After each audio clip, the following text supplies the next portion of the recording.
సరిగ్గా 24 ఏళ్ల కిందట ఎక్కడైతే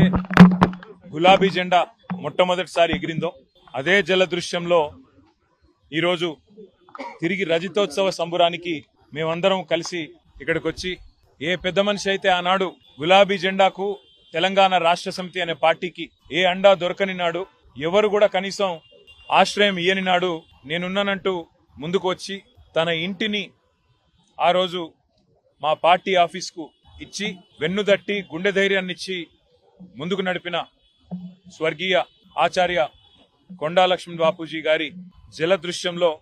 ఈరోజు మళ్ళీ వారికి నివాళులు అర్పించి కలుసుకోవడం గొప్పగా ఉంది, సంతోషంగా ఉంది. పెద్దలు కొండా లక్ష్మణ్ బాపూజీ గారు కానీ, స్వర్గీయ ఆచార్య కొత్తపల్లి జయశంకర్ గారు కానీ ఈ ఉద్యమానికి, మా పార్టీ ప్రస్థానానికి ఒక రకంగా చెప్పాలంటే స్ఫూర్తి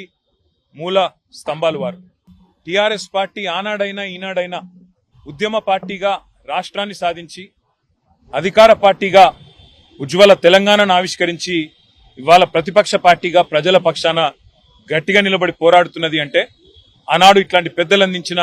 ప్రజాస్వామిక స్ఫూర్తి, పెద్దలు కేసీఆర్ గారి నాయకత్వ పటిమ అనేది చెప్పక తప్పదు. ఇవాళ 24 ఏళ్లు నుండి 25వ సంవత్సరంలో అడుగు పెడుతున్న సందర్భంగా స్వర్గీయ కొండా లక్ష్మణ్ బాపూజీ గారికి, స్వర్గీయ కొత్తపల్లి జయశంకర్ గారికి, వేలాదిగా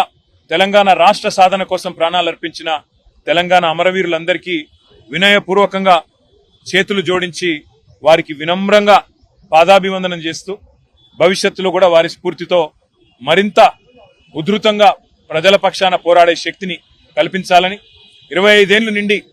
మరొక 50 ఏళ్లకు బలమైన పునాది ఆ పెద్దల ఆశీస్సులతో తెలంగాణ ప్రజల పక్షాన కొట్లాడే అవకాశం మాకు రావాలని మనస్ఫూర్తిగా కోరుకుంటూ సహకరించిన పాత్రికేయ మిత్రులకు కూడా 24 ఏళ్లుగా ఉద్యమంలో, తర్వాత అధికార పార్టీగా, ఇవాళ ప్రతిపక్ష పార్టీగా అడుగడుగున సహకరించి మాకు అండగా నిలబడ్డ జర్నలిస్ట్ అన్నలు, తమ్ముళ్ళు, పేరు పేరున తెలంగాణలోని సబ్బండ వర్గాలకు కూడా హృదయపూర్వకంగా నమస్కారాలు, వినమ్రంగా ప్రణామాలు. Thank you.